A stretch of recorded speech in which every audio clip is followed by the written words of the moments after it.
Selamat sore, saya Diana Twika dan Anda menyaksikan program Indonesia Forward di CNN Indonesia.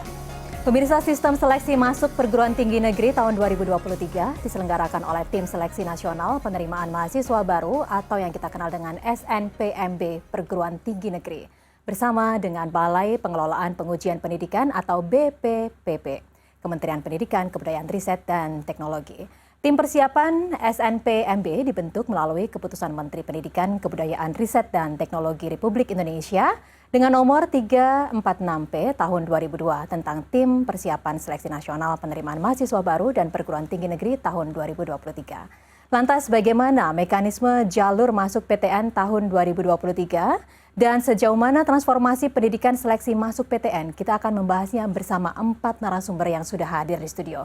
Saya akan perkenalkan satu persatu. Ada Profesor Insinyur Nizam sebagai PLT Dirjen Dikti Ristek.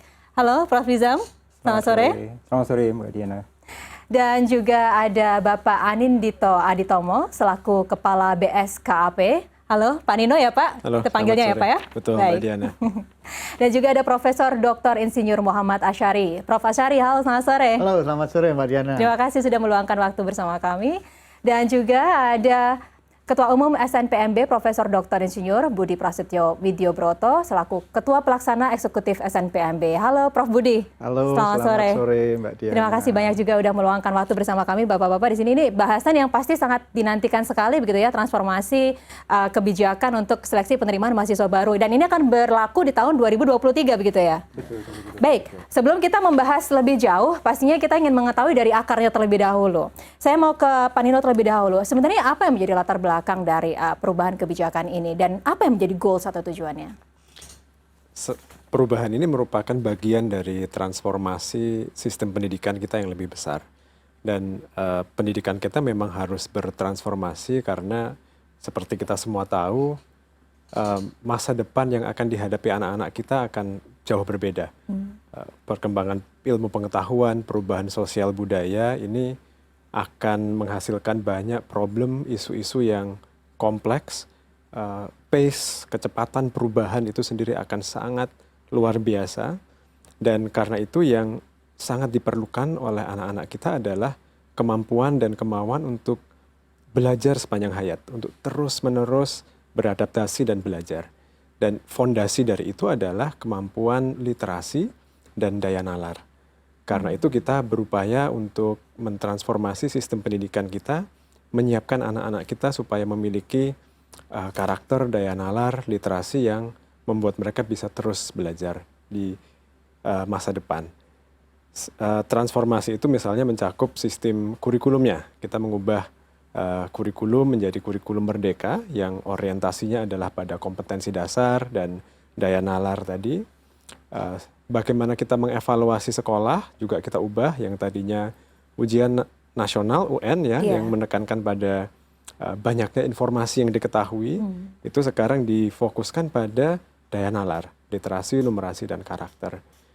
Nah, untuk menyambungkan ini dengan sistem pendidikan tinggi, kita perlu mengubah sistem seleksi masuk PTN-nya juga, karena seleksi seperti apa yang akan dihadapi oleh calon mahasiswa, oleh anak-anak SMA, SMK ini pasti mempengaruhi bagaimana guru mengajar dan bagaimana siswa belajar. Ya, bahwa artinya transformasi ini sebenarnya sudah dilakukan lebih awal di sekolah dasar sampai menengah dan kemudian ini akan diimplementasikan di PTN begitu ya? Nyambung, jadi nyambung dengan kebijakan pendidikan tinggi kita nanti. Baik. Prof. Nizam, kalau tadi kan secara tujuan ini sudah begitu jelas begitu ya dirumuskan. Lantas untuk sistem seleksinya sendiri harus seperti apa nih Prof? Baik Mbak Diana, jadi seperti disampaikan oleh Mas Nino ya, kita sudah melakukan transformasi besar di pendidikan dasar dan menengah dan juga di pendidikan tinggi dengan Merdeka Belajar dan Kampus Merdeka. Jadi dua-duanya ini sudah terjadi transformasi. Nah sekarang simpulnya itu ada di seleksi masuknya ini. Jadi kita menyambung supaya kedua transformasi itu gayut begitu. Nah oleh karenanya seleksi masuk perguruan tinggi juga kita transformasikan agar bisa betul-betul menjadi mata rantai antara sistem kurikulum yang lebih merdeka dan juga sistem pembelajaran di perguruan tinggi yang juga semakin fleksibel dan semakin dinamis. Nah seleksi masuk itu kan pada dasarnya dua hal. Yang pertama untuk mengakomodasi cita-cita passion dari para calon mahasiswa, apa mereka ingin jadi dokter, jadi insinyur, jadi sarjana hukum dan sebagainya. Dan dari sisi perguruan tinggi untuk melihat siapa sih yang nanti akan sukses gitu. Kita harus memastikan bahwa calon mahasiswa itu nantinya akan berhasil ketika belajar di perguruan tinggi. Nah, karena itu seleksi masuk perguruan tinggi kita buat lebih mengukur dari kapasitas yang dimiliki oleh calon mahasiswa melalui tes skolastik. Serta tadi yang disampaikan oleh Mas Nino, yang penting sekali di dalam dunia yang sangat dinamis ini adalah kemampuan untuk bernalar, kemampuan menyelesaikan masalah. Itu diukur dari kemampuan literasi bahasa Indonesia dan bahasa internasional, bahasa Inggris, serta kemampuan logikanya dengan menggunakan matematika. Jadi itu yang kita lakukan transformasinya. Iya, memang artinya kebijakan ini pastinya harus dirumuskan dengan mengikuti tantangan zaman sekarang begitu ya. Betul. Apa yang dibutuhkan, berarti pendidikan pun juga harus disesuaikan untuk membentuk SDM yang benar-benar unggul seperti apa yang diamanatkan oleh Presiden begitu. Ya, Prof. Asyari ini kan sebagai Ketua Umum Pelaksana Seleksi di tahun sebelumnya ya, Prof ya.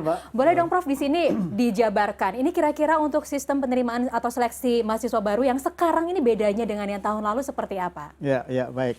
Jadi tadi disampaikan Prof Nizam, ada simpul itu ada di penerimaan mahasiswa baru. Iya. Nah, dari transformasi ini maka ada beberapa perbedaan, ada perubahan ya. Yang pertama, ada perubahan kelembagaan. Kelembagaan yang dahulu namanya LTMPT ya, LTMPT saat ini dibentuk yang namanya SNPMB. Seleksi Nasional Penerimaan Mahasiswa Baru ya. Dari sisi nama, dari sisi kesekretariatan sebelumnya LTMPT itu di bawah Majelis Rektor Perguruan Tinggi Negeri ya, MRPTN, saat ini ada di Mas Nino di Kemendikbud dengan PSKP dan PP3. Itu dari sisi kesekretariatan. Kemudian perubahan yang lain itu cakupan ya. Kalau tahun lalu yang dilakukan di seleksi itu adalah untuk sarjana, tahap sarjana terapan, tahun ini bertambah, yaitu untuk adik-adik kita yang ingin masuk di Diploma 3, vokasi. Artinya ada Dirjen Dikti, ada Dirjen Diksi, vokasi. Ya, itu cakupan. Dan satu lagi perbedaannya adalah dari sisi tes, tadi yang sudah disampaikan oleh Prof Nizam. Jadi tesnya, materinya itu berbeda dengan tahun lalu. Kalau tahun lalu ada tes untuk mengukur kemampuan akademik, jadi hasil pembelajaran di masa sekolah menengah SMA. Untuk yang kali ini, itu seperti yang disampaikan Prof Nizam tadi, ada skolastik, kemudian penalaran, dan literasi. Nah, itu perbedaan utamanya ya. Baik, iya. Dan ini sekarang apa sebenarnya sudah dipersiapkan dari Prof Budi, dari PTN-nya atau dari tim SNPMB-nya untuk seleksinya sejauh ini persiapannya seperti apa begitu? Ya Mbak Diana, jadi intinya kebijakan dari entah Pak Dirjen maupun Pak Ketua PSKAP, ini kan sebetulnya kepanitiaan yang dulu itu payungnya saja dipindah kira-kira gitu, sehingga kami terus terang masih diberi kewenangan untuk menyelenggarakan, sehingga kita alhamdulillah sudah siap kira-kira 98% lah. Jadi mulai bagaimana kita menyiapkan sistemnya dari pendaftaran dan sebagainya, termasuk kita ada kewajiban membuat akun dan sebagainya. Kemudian juga dari sisi sistem yang kita kembangkan untuk baik itu yang dulu namanya SNMPTN, sekarang pakai jalur SN berbasis prestasi, SNBP gitu ya. Nah, kemudian itu termasuk sistemnya kita nanti akan komunikasi dengan sekolah-sekolah, dengan siswa, bagaimana nilai raport semester 1 sampai semester 5 itu bisa diberikan ke kita di sistem kita, termasuk di dalamnya itu nanti kita juga akan memberikan kepada sekolah-sekolah itu sesungguhnya kuotanya berapa dan sebagainya. Jadi pada prinsipnya sebetulnya kita sudah siap, termasuk UTBK-nya. Jadi untuk tesnya hanya perbedaannya tadi kan materinya yang berbeda. Yang kemarin ada TPS 4 subtes, kemudian yang TKA 4 subtes, sekarang TPS 4 subtes, kemudian yang literasi tadi ada 3 subtes. Nah, itu termasuk nanti scoringnya juga sudah kita coba siapkan bagaimana perubahannya, dan insya Allah kalau persiapan tadi saya sudah sampaikan 98% teknisnya. Makasih. Jadi ini implementasinya akan di penerimaan 2023 begitu ya, Prof ya. Saya masih ingin menggali lebih jauh lagi, Prof. Ini tadi ada SNBT. Tadi singkatannya adalah Seleksi SNBT, Nasional Berdasar Seleksi Nasional Berdasarkan Prestasi. Itu yang pertama. Kemudian yang kedua Seleksi Nasional Berdasarkan Tes. Kemudian yang ketiga jalurnya tadi sudah disampaikan Prof. Nizam, itu adalah yang jalur mandiri. Jalur mandiri. Iya. Tapi kalau tadi Prof. Budi, saya mau menindaklanjuti tadi sampaikan bahwa rapor ini harus dibagikan nih dari sekolah, kemudian akan dimasukkan ke sistem begitu. Mungkin bisa dijelaskan oleh Prof. Nizam mungkin. Ya baik, jadi 3 jalur tadi. Yang pertama jalur prestasi, itu kita melihat prestasi capaian siswa selama belajar di sekolah menengah. Jadi itu tentu dari nilai rapor, prestasi-prestasi olahraga, prestasi kesenian, prestasi lomba cerdas cermat, olimpiade dan sebagainya. Jadi itu bagian dari prestasi yang diukur, sehingga di situ nilai rapor menjadi penting. Nah, nilai rapor ini nanti 50% itu dari nilai rata-rata mata pelajaran yang diambil selama di sekolah menengah. Sehingga itu memastikan si siswa itu tidak pilih-pilih mata pelajaran, karena semua mata pelajaran mempunyai bobot atau ini mendapatkan bobot di dalam seleksi masuk. Kemudian 1-2 mata pelajaran yang sesuai dengan pilihan program studinya. Dengan demikian siswa ketika belajar di SMA, di SMK atau MA itu yang memilih mata pelajaran yang memang sesuai dengan cita-citanya nanti. Jadi itu yang kita lakukan melalui jalur prestasi. Sedangkan yang jalur tes tadi sudah disampaikan, tes dalam bentuk tes skolastik dan dalam bentuk tes literasi serta numerasi. Iya. Demikian. Iya, Pak Nino, tadi Anda juga beberapa kali menyebutkan bahwa di sini tuh dalam sistem pendaftarannya selalu memperhitungkan tentang daya nalar, kemudian karakter, kemudian kemampuan dasar secara logika begitu. Kenapa hal ini menjadi penting untuk pertimbangan dalam seleksi masuknya kali ini? Daya nalar literasi itu adalah fondasi dari kemampuan anak untuk belajar. Jadi ini relevan untuk semua semua program studi, apapun profesi, apapun program studi yang ingin dimasuki ya, mau jadi dokter, mau jadi seniman, mau jadi ahli hukum, ahli ekonomi, pasti semua orang memerlukan kemampuan daya nalar yang baik, kemampuan literasi yang baik. Jadi ini fondasi dari kesiapan dia untuk belajar dan sukses di semua program studi itu. Tapi sejauh ini bagaimana implementasi dari kurikulum Merdeka begitu untuk mendukung tujuan meningkatkan daya nalar, kemudian kompetensi logika bagi siswa sejauh ini? Evaluasinya seperti apa begitu? Adakah hambatan-hambatan yang mungkin ditemui saat ini atau bagaimana? Untuk 2023 ini kita masih bicara lulusan dari kurikulum 2013 sebenarnya. Kurikulum Merdeka kan baru diterapkan secara opsional mulai tahun 2022 ini. Jadi belum pada lulus nantinya.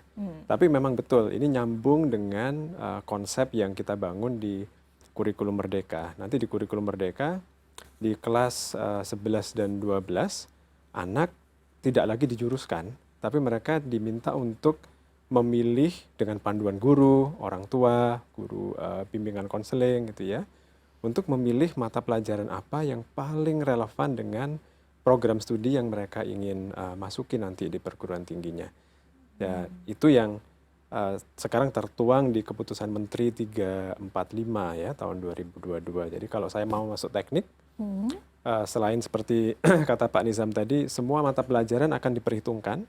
Jadi nggak ada yang namanya mata pelajaran yang nggak penting terus bisa diabaikan saja karena nggak relevan untuk seleksi masuk gitu ya. Jadi semuanya penting.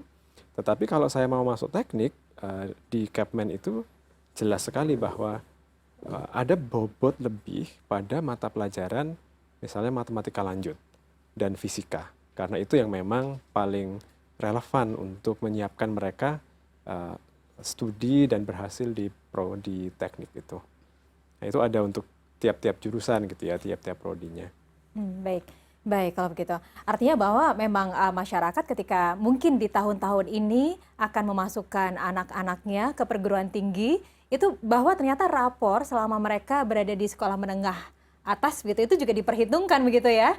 Jadi itu juga harus menjadi concern dari kita semua bahwa jangan sampai, karena mungkin selama ini ada yang berpikiran bahwa TKI nanti tidak ada begitu, itu dianggap tidak penting lagi. Nanti kita akan ulas lebih jauh lagi di situ. Saya sedikit koreksi, Silakan.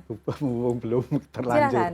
Jadi benar untuk jalur yang SN berbasis prestasi. Iya. Ya, tapi kalau yang berbasis berdasarkan tes, iya. itu yang murni tes. Itu, terima kasih. Ya, lantas bagaimana kalau ini selama ini kan ada stereotip kalau jalur mandiri itu biasanya diakses oleh orang-orang yang khusus gitu, orang-orang yang mampu begitu. Prof Nizam mungkin bisa menjelaskan, meluruskan tentang hal ini dan yang pastinya pengawasannya akan seperti apa, Prof Nizam? Iya, iya Mbak Diana. Jadi tentang jalur mandiri ini sering disalah maknai dan sering disuudzoni gitu ya, disangka buruki gitu. Karena sebetulnya jalur mandiri itu merupakan bagian dari keragaman ya, perguruan tinggi negeri kita beragam sekali, kemudian juga bagian dari pemerataan akses. Kalau kita hanya mengikuti jalur nasional, bisa jadi nanti suatu perguruan tinggi di suatu pelosok misalnya, itu diisi oleh hanya orang-orang dari kota, orang-orang dari luar provinsi bahkan.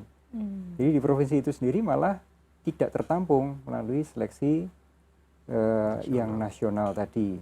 Sehingga untuk mengakomodasi keragaman tadi, itu kita selenggarakan jalur mandiri ini untuk justru tadi menampung anak-anak dari provinsi yang setempat. Karena itu kan penyelenggaranya lokal di provinsi itu. Jadi yang dari Jakarta tidak mungkin ikut-ikutan tes di pelosok sana begitu ya. Jadi itu salah satunya.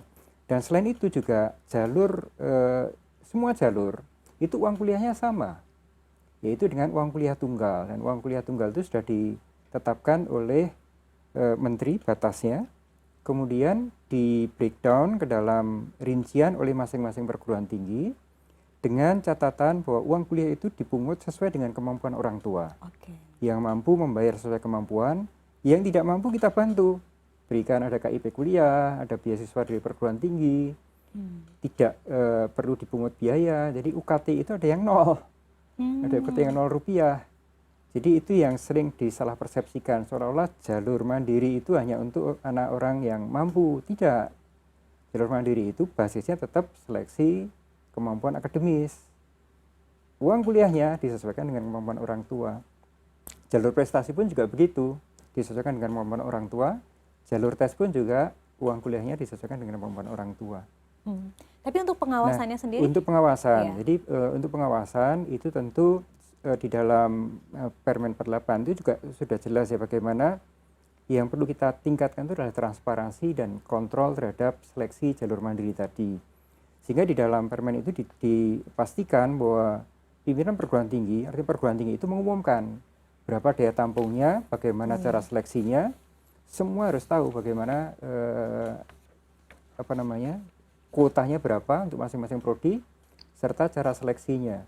Sehingga tidak ada yang tidak transparan. Nanti ketika selesai satu proses seleksi, misalnya seleksi basis prestasi selesai, masih ada daya tampung yang tersisa, ini bisa dialihkan ke daya tampung untuk yang berdasarkan tes. Kalau masih ada yang lebih, bisa ditambahkan ke jalur mandirinya, tapi semua harus dilaporkan. Kemudian nanti setelah dilakukan seleksi, maka berapa yang diterima itu juga harus dilaporkan. Dengan demikian akan kita jaga transparansinya, kita pastikan semuanya basisnya adalah tes atau kemampuan akademis dari siswa yang akan diterima menjadi calon mahasiswa. Lantas apakah perguruan tinggi negeri ini masing-masing memiliki hak untuk menentukan kuotanya berapa? Dan juga ini kira-kira untuk mekanisme dari SNBT dan juga SNBP itu bagaimana? Kita akan bahas lebih jauh lagi di segmen selanjutnya, Bapak-Bapak. Dan pemirsa jangan kemana-mana karena Indonesia Forward akan segera kembali sesaat lagi. Tetaplah bersama kami.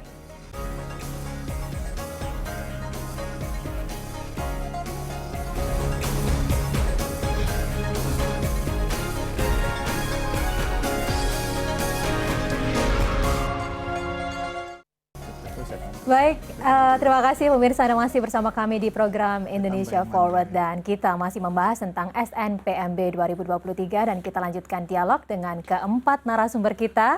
Bahwa tadi disampaikan ini ada untuk seleksi penerimaan mahasiswa baru ini ada sejumlah jalur gitu ya. Ada yang disebut SNBP, SNBT, kemudian ada juga jalur mandiri dan tadi juga Prof. Niza menyampaikan bahwa tidak benar kalau misalkan untuk jalur mandiri ini hanya diperuntukkan bagi mereka yang mampu begitu ya dan pengawasannya juga sudah disiapkan kok semuanya, artinya seluruh siswa di Indonesia memiliki hak yang sama begitu ya untuk bisa mengikuti jalur mandiri. Kesempatannya sama, tapi kemudian menjadi pertanyaannya untuk masalah kuota nih, untuk SNBP, SNBT dan juga jalur mandiri, apakah ini menjadi hak dari universitas atau seperti apa? Mungkin ke baik Prof. Nizam atau Prof. Asyari, silakan. Sampaikan nanti Prof. Asyari bisa menambahkan. Jadi silakan. Kuota itu didasarkan pada kapasitas masing-masing perguruan tinggi. Jadi kuota yang menentukan kapasitas itu adalah rasio dosen mahasiswa. Karena kalau itu terlampaui, nanti akreditasinya akan turun, kualitasnya akan turun. Kemudian yang kedua juga fasilitas yang tersedia. Baik. Ada berapa ruang kelasnya, berapa laboratorium yang untuk bisa menampung praktikum berapa orang dan seterusnya. Jadi kuota itu ada standarnya, jadi dasarnya adalah standar tadi. Nah, kuota tadi dibagi dalam 3 blok. Blok yang pertama itu yang untuk jalur prestasi, blok yang kedua jalur tes, yang ketiga jalur mandiri. Jadi itu sudah di set begitu, itu dasar dari kuota. Nah, Prof. Asyari mungkin bisa menjelaskan lebih jauh nanti kuotanya itu berapa persen untuk masing-masing. Iya, bagaimana ini Prof? Untuk kuotanya kira-kira berapa persen begitu? Ya, jadi dari kuota, Prof. Nizam tadi menyampaikan bukan sembarangan ya, karena ada rasio-rasio standar mengikuti akreditasi internasional sekalipun ya harus dipenuhi. Nah, untuk yang berbasis prestasi tadi kita itu minimum 20%, Mbak. 20 minimum ya, artinya boleh ditambah. Kemudian untuk yang berbasis tes 30%, tapi khusus untuk PTNBH 40% ya, untuk PTNBH 30%. Sisanya itu untuk jalur yang mandiri. Nah, tambahan lagi, jalur mandiri bukan jalur suka-suka ya. Oke, gimana itu maksudnya Prof? Iya, jalur mandiri sesungguhnya sama. Intinya adalah kita mencari bibit-bibit berdasarkan akademik dan prestasi. Jadi semuanya itu basisnya adalah potensi penalaran dan seterusnya tadi itu dan kemampuan akademik serta prestasi. 3 inilah yang digunakan untuk diseleksi mandiri. Jadi bukan berarti mandiri itu apa saja, itu tidak betul itu ya. Tetap semuanya kita seleksi mencari anak-anak yang terpilih, yang terbaik dari sisi akademik terutamanya. Ya. Prof, saya mau menjelas sebentar sebelum kita berbicara lebih jauh. Tadi Profesor juga menyampaikan bahwa salah satu parameter yang penting adalah potensi penalaran. Ini tolak ukurnya atau pengukurannya seperti apa sih Prof? Ya, jadi ini saya rasa sudah banyak digunakan ya, seluruh dunia bahkan ya, untuk masuk tes perguruan tinggi.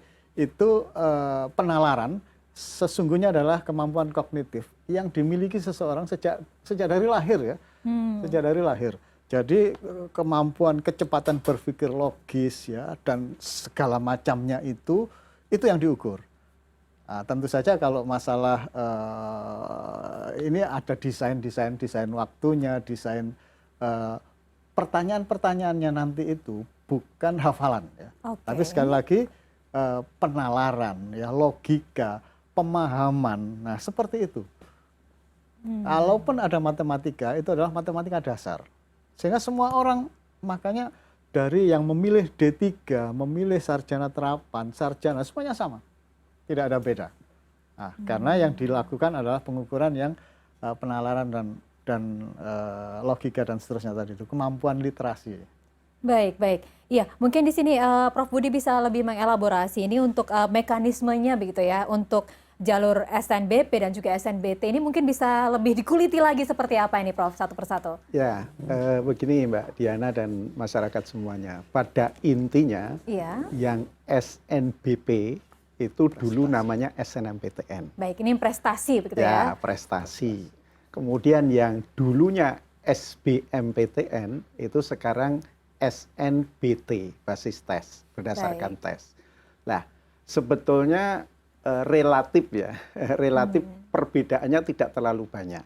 Jadi misalkan yang SNBP itu diawali dengan oke, kita di SNPMB ini akan menginformasikan kepada masyarakat, kepada sekolah, kuota untuk SNBP-nya itu berapa. Setiap sekolah beda-beda berdasarkan akreditasi dari sekolah tersebut. Baik. Jadi kalau misalkan yang A itu berarti 40% yang diizinkan untuk mendaftar. Kemudian yang B 25%, yang tidak terakreditasi itu 5%. Jadi basis akreditasi sudah kita informasikan kepada masyarakat dan ada waktu sanggah.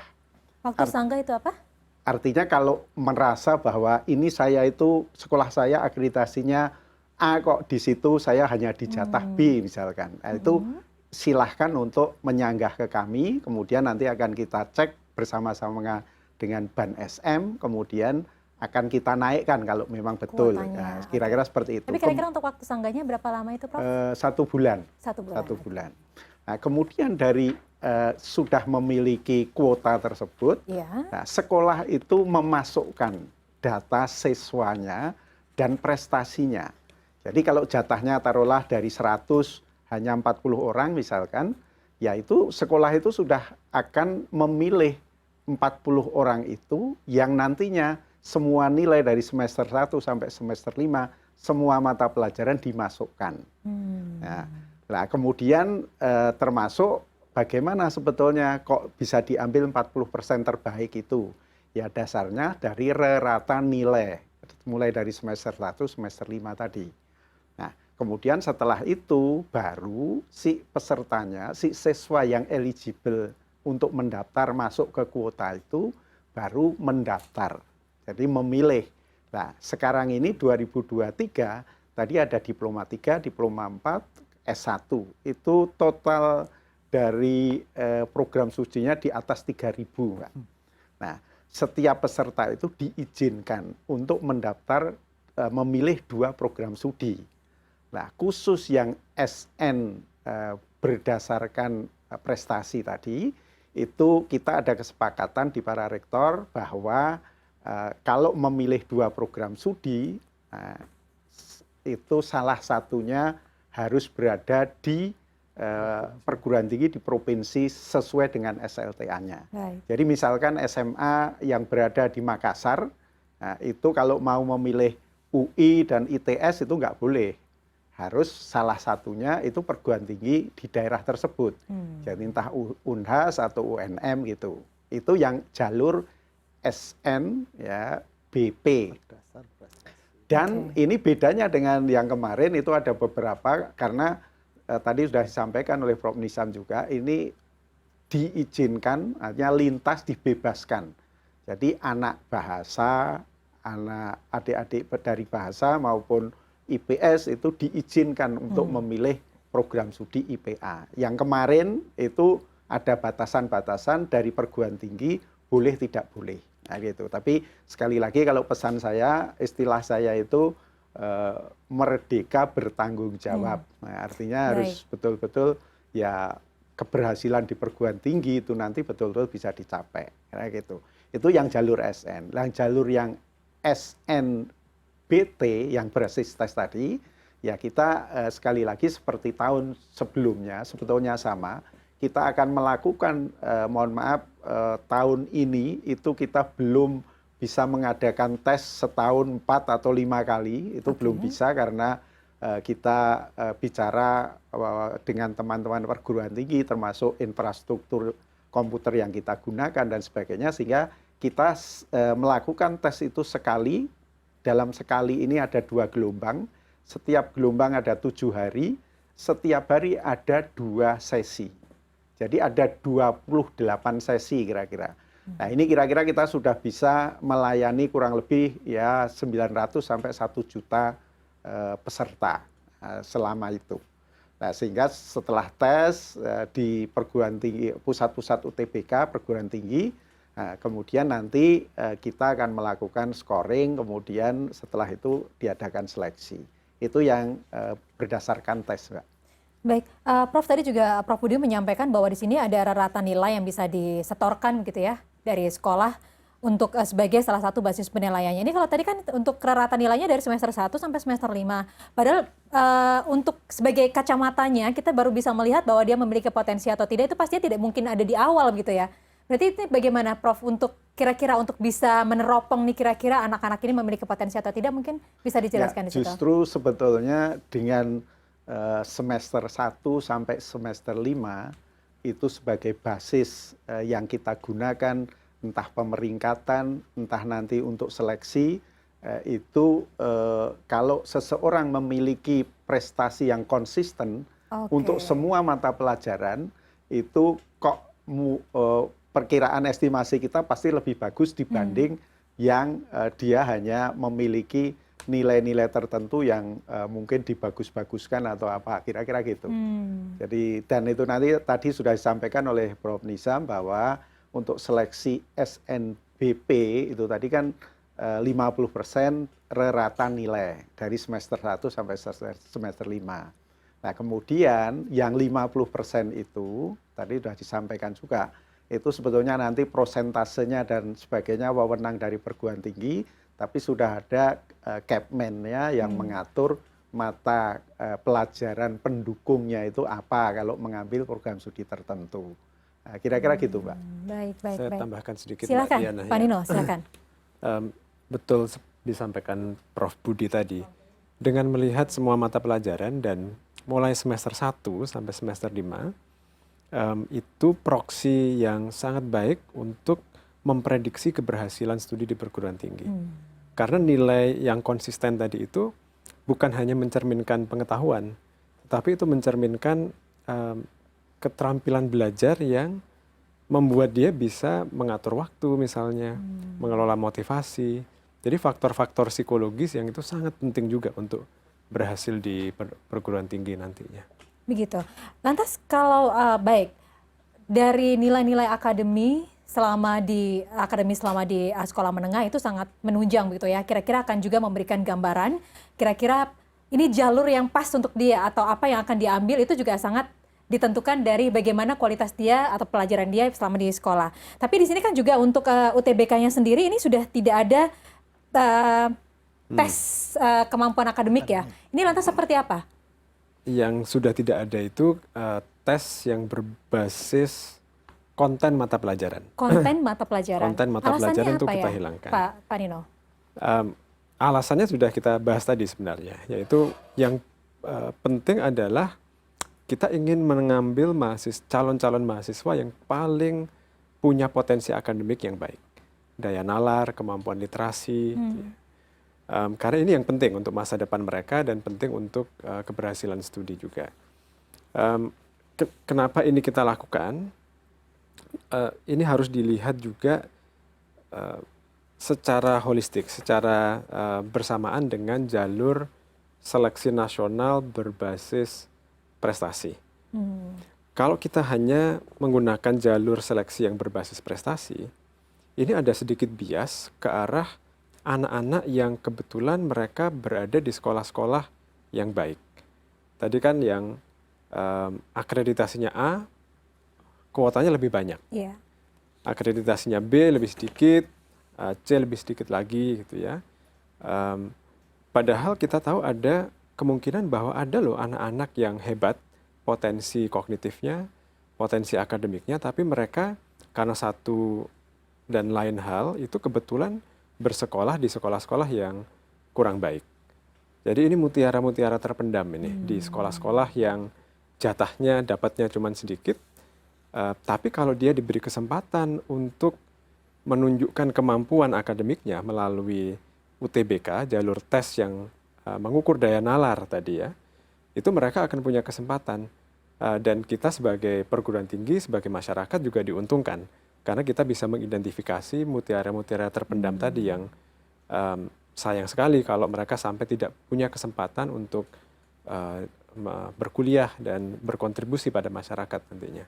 Baik, Lantas kalau ini tes kompetensi akademik kan ini dihapuskan di tahun 2023. Kalau misalkan akhirnya masyarakat berpikir bahwa artinya mata pelajaran ini tidak penting lagi dikuasai oleh peserta didik. Ini jawabannya seperti apa ini, Ya, Pak ini Nino? miskonsepsi yang sering muncul ya. Sebenarnya bukan berarti mata pelajaran tidak penting.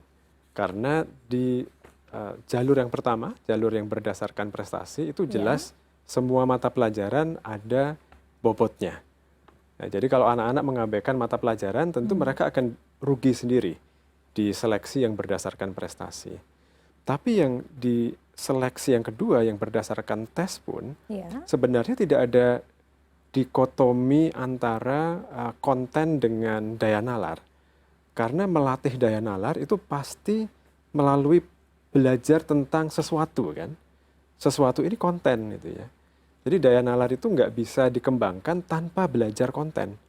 Konten matematika, IPA, IPS, agama, Pancasila, itu semuanya adalah bahan yang mestinya bisa digunakan untuk melatih literasi dan daya nalar tadi. Jadi itu miskonsepsi gitu ya. Kita justru yang ingin kita dorong adalah anak-anak mementingkan belajar secara holistik di semua mata pelajaran, tapi di semua mata pelajaran itu belajar yang mendalam, bukan hafalan. Tapi belajar untuk mengembangkan daya nalar, kemampuan analisis, dan literasi mereka. Baik, lantas ini seperti apa nih ke Prof. Nizam? Bagaimana PTN ini nanti disiapkan untuk bisa mengantisipasi mungkin mahasiswa yang belum memiliki fondasi yang kuat ya untuk materi yang spesifik? Jangan dijawab terlebih dahulu, kita akan jawab di segmen selanjutnya, Prof. Dan pemirsa jangan kemana-mana karena kami akan segera kembali sesaat lagi, tetaplah di Indonesia Forward.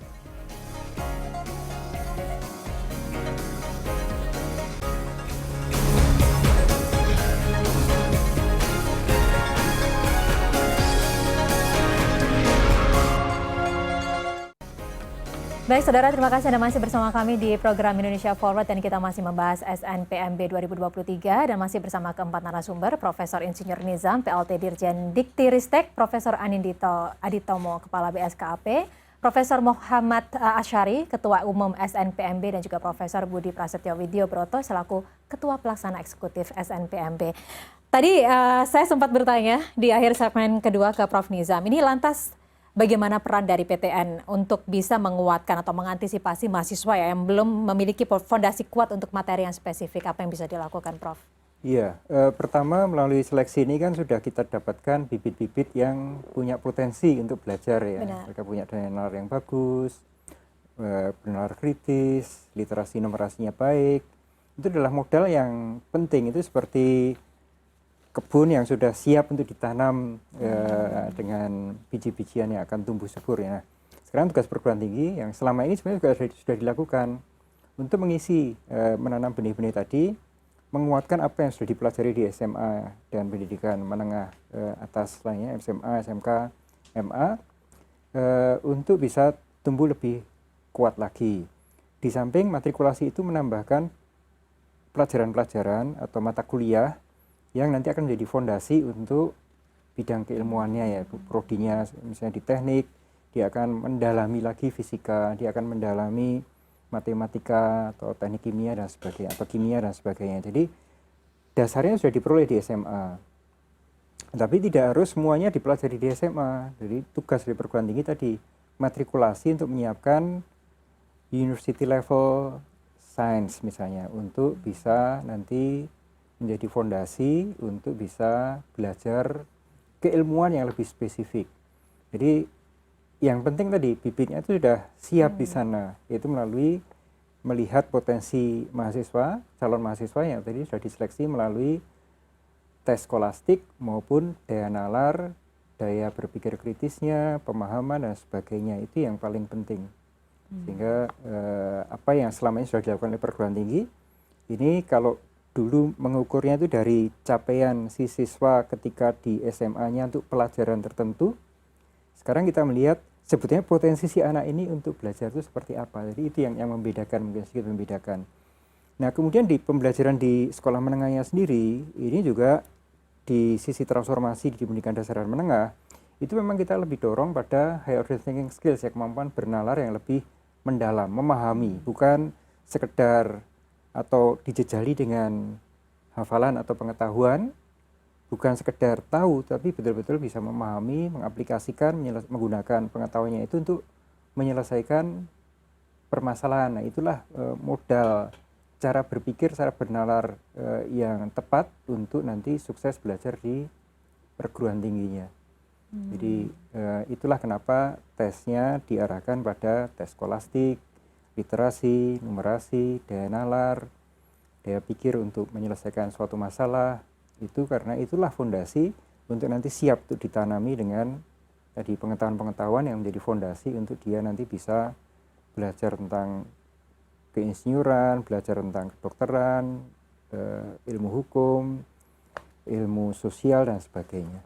Iya, menyambung apa yang disampaikan oleh Prof. Nizam bahwa di sini artinya bahwa peserta didik ini juga bisa melakukan lintas jurusan begitu ya. Betul. Untuk pemilihan prodinya begitu. Mungkin Prof. Fajar bisa dijelaskan ini seperti apa untuk pelaksanaan pemilihan prodi baik di SNBP ataupun SNBT ini? Ya, baik. Memang untuk seleksi tahun ini 2023 itu ada kebebasan untuk siswa kita ya. Iya. Dan tidak dilihat backgroundnya apakah dia, karena sekarang masih kurikulum 2013 ya sampai 2006 yang ada penjurusan IPA dan IPS dan bahasa, ini tidak dilihat. Dipersilahkan kawan-kawan atau anak-anak kita untuk memilih. Nah, di seleksi ini saya rasa kita sudah sangat lengkap ya. Untuk jalur yang pertama yang berbasis prestasi, itu sudah jelas bahwa anak-anak ini memang konsisten bagus. Gitu ya. Untuk yang jalur tes ya, untuk jalur tes memang tidak diukur hasil belajar selama di sekolah di SMA, tapi perguruan tinggi itu kita asumsikan seperti kebun tadi yang disiapkan oleh Prof. Nizam yang siap untuk menanam apa saja. Artinya perguruan tinggi itu asumsinya adalah kita bisa mendidik anak-anak ini dari kalangan apa saja ya. Tapi memang yang sempurna adalah anak-anak yang sudah siap. Jadi kalau dia sudah memilih satu program studi, dia siap bahwa di situ nanti dibutuhkan kemampuan akademik mata pelajaran A, B, C, D. Itu yang sempurna ya. Di dalam SN berbasis berdasarkan tes ini memang tidak ada ya yang untuk mengukur hasil pembelajaran selama di SMA akademik, namun kita dari perguruan tinggi itu mengasumsikan bahwa kemampuan akademik itu sudah tuntas semasa di sekolah menengah ya, sudah selesai. Artinya sudah didapatkan semuanya. Pun demikian nanti pada saat kuliah ya, kalau dia misalkan tidak sama ya, artinya background akademiknya itu tidak sama persis dengan yang dipilih ya, inginnya di prodi A tapi background dia tidak sama, masih ada penyelamat, yaitu di setiap program studi seperti yang disampaikan Pak Nizam maupun Pak Nino tadi, bahwa ada mata pelajaran dasar yang diajarkan di sana. Ya. Nah, ini tentu saja sekali lagi kalau yang sempurna adalah anak-anak yang sudah siap-siap betul. Yeah. Kalau memang berbeda, ya butuh effort. Nah, makanya dia harus tahu, harus diperhatikan. Ya. Nanti akan beradaptasi di sana karena di sana ada mata pelajaran dasar sebagai penguatan sebelum masuk di perguruan tinggi atau jurusan yang disediakan itu.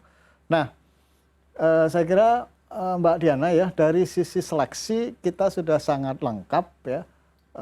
Artinya meneropong anak-anak ini dari penalaran ya, dari literasi, kemudian dari kesiapan. Nah, sehingga dengan transformasi ini kita sangat optimis lah akan mendapatkan anak-anak kita yang Indonesia emas ini jagoan kita ini di masa depan, sehingga dengan transformasi ini kita berharap akan bisa didapatkan anak-anak yang betul-betul sesuai dengan passionnya, keinginannya, sesuai dengan kesiapannya, sesuai dengan potensinya. Salah satu terobosan untuk melahirkan SDM-SDM yang unggul gitu ya, diberikan kemerdekaan untuk memilih prodinya, tapi jangan lupa harus bertanggung jawab gitu ya. Betul. Iya. Nah ini saya ke Prof Budi ya, bergeser sedikit. Kalau ke Prof Budi ini kira-kira untuk pilihan prodinya nih, untuk tadi Prof Budi juga sudah menjelaskan kalau di SNBP ini bisa memilih berapa di satu wilayahnya gitu, tapi mungkin bisa dielaborasi lagi untuk pilihan prodinya antara SNBP dan juga SNBT ini apakah sama atau berbeda? Ya, jadi tadi sudah saya sampaikan khusus yang berdasarkan prestasi. Iya. Itu kita ada perlindungan kepada teman-teman kita yang ada di timur lah kira-kira gitu. Jadi SLTA ini kalau memilih 2 ya satunya harus di perguruan tinggi di timur juga wilayahnya. Ini kan dalam rangka kita melindungi teman-teman juga biar dapat mahasiswa kira-kira seperti itu. Nah, kemudian kalau yang SNBT, seleksi nasional berdasarkan tes, itu bebas. Bebas, artinya pilihan tetap 2, tetapi bisa memilih, taruhlah anak Makassar, SLTA-nya Makassar, yang mengambil dua-duanya program studi yang dipilih UGM misalkan. Atau mungkin satu UI, satu ITS, atau yang lain. Jadi bebas. Dan sekarang sekali lagi, tadi sudah tidak ada namanya campuran. Sehingga setiap orang, setiap peserta, diizinkan memilih 2 program studi. Kalau yang basis tes tadi, boleh dimanapun prodi yang dipilih, entah D3, D4, S1, dan perguruan tingginya juga dimanapun. Tapi yang membatasi adalah jumlahnya, hanya diizinkan 2. Artinya ketika satu prodinya itu di ilmu sosial, satunya di IPA, itu nggak boleh? Masalah. Tidak nggak masalah? Boleh. Baik, ini kabar bagus ya. Baik. Kita di sini, di segmen selanjutnya ingin sekali mendapatkan insight dari Bapak-Bapak semua. Ini kira-kira tipsnya supaya nanti bisa lolos di seleksi penerimaan mahasiswa baru ini seperti apa di segmen selanjutnya. Dan pemirsa, Indonesia Forward akan segera kembali sesaat lagi, tetaplah bersama kami.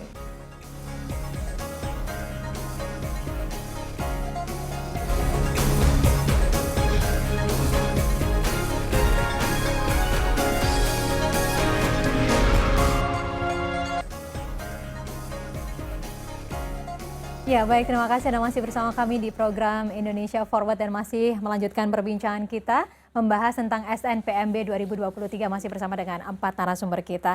Baik, tadi menarik sekali elaborasinya apa yang menjadi tujuan dan juga latar belakang dari seleksi penerimaan mahasiswa baru tahun 2023 ini. Tapi yang pasti di sini masyarakat juga menantikan ini kira-kira apa yang bisa di-share begitu, diberikan insight atau tips untuk menghadapi seleksi penerimaan mahasiswa baru. Mungkin ke Prof Nizam terlebih dahulu, silakan. Baik, mungkin yang pertama kan karena ada banyak jalur ya. Yang pertama kalau akan mengikuti seleksi berbasis prestasi, ya bekerjalah, belajarlah yang rajin, jaga prestasinya dari semester pertama sampai semester kelima, dan tidak hanya prestasi akademik, prestasi olahraga, prestasi seni dan sebagainya. Jadi tetaplah, pokoknya belajar, bekerja dengan penuh passion, dengan penuh semangat. Untuk bisa mendapatkan prestasi yang terbaik dari mahasiswa. Tapi juga jangan lupa untuk istirahat, jangan lupa untuk berolahraga dan berdoa tentunya ya. Kemudian kalau nanti akan mengikuti jalur tes, maka ya pelajari mata pelajaran itu dipelajari bukan hanya sekedar tahu, tapi betul-betul bisa menggunakan apa yang dipelajari itu untuk menyelesaikan permasalahan yang umum, tidak hanya permasalahan yang ada di dalam buku, tapi bagaimana ini diaplikasikan untuk kehidupan sehari-hari, bagaimana diaplikasikan untuk menyelesaikan suatu problem yang misalnya ada isu di televisi tentang plastik. Apa ya plastik itu? Nah, harus semacam itu. Jadi kemampuan bernalar, kemampuan untuk problem solving itu diasah, dilatih, karena itulah nanti yang akan diujikan di dalam seleksi berdasar pada tes. Kemudian yang juga sangat penting yaitu mengembangkan diri secara holistik ya, secara utuh, karena itulah tujuan akhirnya ya. Dan jangan lupa bahwa masuk perguruan tinggi itu baru satu langkah. Jadi ini nanti kan keberhasilan nanti ke depannya itu juga sangat penting ya. Sehingga selama di pendidikan menengah ya siapkanlah untuk belajar secara mandiri, belajar untuk memahami, tidak sekedar tahu tapi paham dan bisa menggunakan pengetahuannya dan juga habit-habit, kebiasaan-kebiasaan yang baik untuk disiplin waktu, untuk disiplin belajar dan sebagainya, rajin mengerjakan tugas, itu juga perlu untuk dipersiapkan begitu. Jadi itu saya rasa. Ya mungkin kalau dulu di zaman saya malah berpikirnya ini harus hafal begitu supaya saya bisa masuk ke universitas yang saya tuju. Baik, Prof Azhari, kalau dari Prof Azhari selain memberikan tips nih kira-kira kiat-kiatnya juga seperti apa gitu ya. Tapi mungkin juga bisa diinformasikan ini kira-kira berapa PTN sih yang siap atau dilibatkan begitu dalam seleksi penerimaan mahasiswa baru yang 2023 ini, dan juga prodi-prodinya ini kira-kira ada berapa banyak? Ya, ya. Kalau prodi lebih dari 3.000 Mbak. Lebih dari 3.000. Lebih dari 3.000. Sedangkan kalau PTN yang ikut dibandingkan dengan tahun lalu, kita akan ada tambahan karena ada vokasi D3 yang masuk ya. Tahun lalu itu ada 125 PTN. Ya. Tahun ini kita 2023 nanti ada 76 perguruan tinggi ya negeri yang akademik, kemudian vokasi ada 38. Vokasi itu politeknik negeri ya. Ada juga PTKIN, perguruan tinggi PTKIN yang memiliki vokasi juga di dalam. Ya. Itu total 38. Kemudian ada PTKIN, keagamaan, ada 18. Tahun lalu ada 11. Sehingga ada tambahan ya dari tahun lalu 125, tahun ini 137. Nah, itu dari sisi PTN yang ikut. Kalau jumlah pendaftar tahun lalu sekitar 1,5 juta. Ya. 1,5 juta di tahun 1,5 lalu. juta. Okay. Itu berarti siswa yang ingin melanjutkan kuliah lagi di PTN. Ya. Ada berapa? Mungkin 60-70% yang tidak melanjutkan dengan berbagai alasan. Ya. Oke, itu dari sisi pendaftar dibandingkan dengan tahun lalu. Tips untuk anak-anak kita ya. Mohon diingat bahwa ini bukan racing, bukan perlombaan untuk bisa masuk. Bukan itu saja ya. Tapi yang terpenting seperti Prof Nizam tadi sampaikan, setelah masuk itu harus dijaga untuk bisa lulus dengan sebaik-baiknya, dengan secepat-cepatnya. Ya. Sangat-sangat penting itu, sehingga harus diperhatikan pula ya. Artinya Anda harus siap dari awal. Ayo kita siap belajar dari awal, sudah mempersiapkan diri. Saya ingin menjadi ini, maka jalur ini yang bisa kita lakukan. Pembelajarannya seperti ini. Kemudian yang kedua, Anda semua siswa kelas 12 ya, atau yang eligible itu punya 3 kesempatan untuk masuk PTN ya. Yang pertama boleh mengikuti SN yang berdasarkan prestasi, tapi tidak semua anak ini, yang 40% tadi itu ya, 40 dan seterusnya. Itu yang pertama. Kalau yang jalur pertama tidak berhasil, bisa ikut di jalur yang kedua yang berbasis tes. Nah, ini boleh siapa saja ini dan lebih bebas memilih prodinya, demikian juga. Kalaupun itu masih belum berhasil, ya. Maka bisa ikut yang di mandiri. Untuk yang tes, ya, ini harapan kita semua karena Anda semua ini anak-anak kelas 12 SMA adalah generasi emas Indonesia, tidak sepatutnya melakukan kecurangan. Baik. Ya, karena ada kecurangan itu ya, dijagalah, kita pede, kita punya potensi sendiri. Ayo kita semua bekerja dengan fair ya, jangan melakukan kecurangan karena kita panitia ataupun seluruh perguruan tinggi sudah melakukan antisipasi. Ya, kecurangan itu bisa meminta pertolongan orang lain, bisa di dalam ruangan, bisa di luar. Kalau di luar butuh alat-alat komunikasi. Nah ini nanti akan ada pemeriksaan, ada metal detektor dan sebagainya. Baik. Ya. Kecurangan berikutnya ya ada berbagai macam lah. Soal itu dibuat berbeda sehingga mau ke kiri tidak kanan. ada celah begitu ya Prof ya? Nggak ada celah. Ya. Baik, ya terima kasih Prof Azhari. Yang pasti tadi ya, biasanya kita merasa kompetitif kalau lagi mau daftar ya Prof. Jadi kalau mau lulusnya kita nggak kompetitif lagi, kita begitu menikmati ya menjadi mahasiswa. Baik, saya ke Prof Budi. Kalau Prof Budi ini kira-kira nih, kalau misalkan masyarakat ingin mengetahui informasi lebih lanjut begitu, bisa mengakses kemana Prof? Oke, pertama saya menambahkan penting sekali tadi belum tersampaikan bahwa adik-adik yang sudah diterima di jalur SNBP Ya. itu nanti sudah tidak diizinkan mendaftar di jalur SNBT. Baik. Itu penting karena nanti sudah memilih nggak diterima dan sebagainya. Oke, kemudian kalau kaitannya dengan informasi, alhamdulillah kita sudah siap per 1 Desember ini informasi-informasi itu bisa diakses melalui berbagai jalur. Jadi yang pertama kita punya web ya, www.bppp.kemdikbud.go.id. Kemudian di media sosial kita punya mulai dari Instagram, Twitter, kemudian TikTok, kemudian Facebook, YouTube. Nah, ini alamatnya itu sekali lagi ada nuansanya SNPMB BPPP. Nah, itu ada yang underscore, ada yang ini nanti tolong bisa dilihat kira-kira seperti itu. Nah, ini penting saya sampaikan karena jangan sampai masyarakat itu mendapatkan informasi dari sumber yang tidak benar. Baik. Sekarang sudah beredar luar biasa yang itu nggak benar. Makasih. Baik. Ini juga mungkin bisa dilihat di layar kaca ya tadi ya. Betul. Dan di situ mungkin bisa dicatat untuk informasi yang tepat, akurat begitu ya. Baik, Pak Nino, silakan Pak Nino. Ini pamungkasnya dari Pak Nino.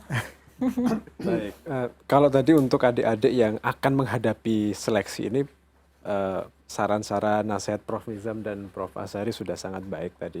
Saya juga ingin mengajak untuk adik-adik yang masih kelas 10 dan kelas 11, bahkan mungkin masih SMP, mungkin masih SD, sekaligus guru-guru yang ada di sekolah gitu ya, untuk melakukan persiapan bukan dengan latihan tes tentu saja, bukan dengan tryout, tetapi dengan merefleksikan apakah pembelajaran yang kita lakukan di kelas-kelas itu sudah menumbuhkan daya nalar, sudah menumbuhkan literasi, kecintaan membaca. Karena itu hal-hal yang butuh waktu panjang untuk ditumbuhkan gitu ya. Dan itu tujuan akhir dari transformasi pembelajaran kita adalah supaya pengalaman belajar yang berkualitas itu bisa dinikmati semua anak-anak kita sejak pendidikan anak usia dini bahkan. Baik, ya, dan ini memang menarik sekali karena memang transformasi kebijakan ini benar-benar memberi ruang begitu ya kepada anak-anaknya sekarang untuk bisa mengeksplorasi diri menurut minat dan juga bakatnya gitu. Dan yang tadi juga Prof. Azhari sampaikan tidak akan ada kecurangan di sini. Semoga masyarakat juga menyadari pentingnya kejujuran di sini ya Prof ya. Ya, dan semoga ini memang benar-benar bisa melahirkan generasi dengan SDM-SDM yang unggul begitu. Baik, terima kasih banyak Prof. Nizam, Pak Nino, Prof. Azhari dan juga Pak Budi atas waktunya dan juga insight-nya untuk masyarakat yang pastinya ingin mendapatkan informasi lebih jauh tadi, lebih lengkap lagi, mungkin bisa melihat dari sosial media yang tadi kita tayangkan di layar. Terima kasih banyak, selamat sore, sehat-sehat selalu. Selamat sore, terima kasih. Pemirsa, perubahan SNPMB 2023 diharapkan dapat meningkatkan kualitas pendidikan tingkat tinggi di Indonesia sesuai dengan misi belajar merdeka, di mana sistem pendidikan memprioritaskan kebutuhan peserta didik transparan, berkesinambungan, dan menjunjung keragaman. Terima kasih atas kebersamaan Anda di Indonesia Forward pada sore hari ini. Saya Diana Dwiqa undur diri. Terima kasih, sampai jumpa.